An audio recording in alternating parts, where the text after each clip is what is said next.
Bonjour tout le monde, moi c'est Flora Doménis et au nom de l'association de la Reine NB, j'aimerais adresser le premier jour de notre initiative des 16 jours entre le 25 novembre et le 10 décembre.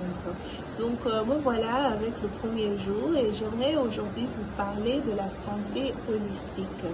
Qu'est-ce que c'est la santé holistique? Le mot holistique signifie quelque chose qui est dans sa totalité. Lorsqu'on parle de santé dans sa totalité, il faut regarder qu'est-ce que ça signifie exactement. Il faut comprendre que notre santé, en fait, dépend de beaucoup de choses. Donc, pour avoir une vie saine, il faut regarder la totalité de notre vie et comprendre qu'il y a différents aspects qui contribuent à notre santé.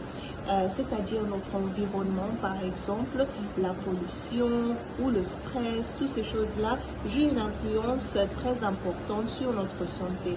Aussi notre nourriture, la qualité de notre nourriture, bien entendu, notre travail et nos relations aussi, bien entendu. Nos relations font partie de notre bien-être et de notre santé holistique.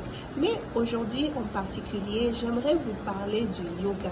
C'est quelque chose que sans doute vous avez déjà entendu et vous connaissez, mais c'est une forme de santé holistique puisque le yoga parle de union entre le corps physique, c'est-à-dire le corps matériel lorsqu'on le connaît, et notre psyché, donc notre psychologie, donc tout ce qui est dans le cadre du mental, et notre esprit, le côté plus spirituel, soi-disant. Mais aussi, on peut entendre ça en tant que nos émotions.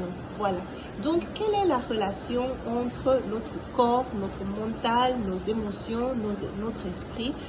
Tout ça, le yoga gère à travers de la respiration. Donc, la respiration est en fait une des premières règles pour pratiquer le yoga. Je sais que beaucoup d'entre vous pensent que le yoga est une série de postures impossibles. C'est une question de flexibilité. Et la flexibilité, en fait, c'est quelque chose que tout le monde peut développer. On sait très bien que en allant faire du sport, on peut développer les muscles, mais de la même façon, on peut aussi développer notre flexibilité. C'est comme ça dans la vie aussi d'ailleurs. Dans la vie, toutes les difficultés nous aident à développer certaines flexibilités pour faire face à ces situations-là. Donc, pareillement, le yoga nous apprend beaucoup de choses de comment s'engager et comment avoir une manœuvre dans nos vies au quotidien. Par exemple, lorsque vous apprenez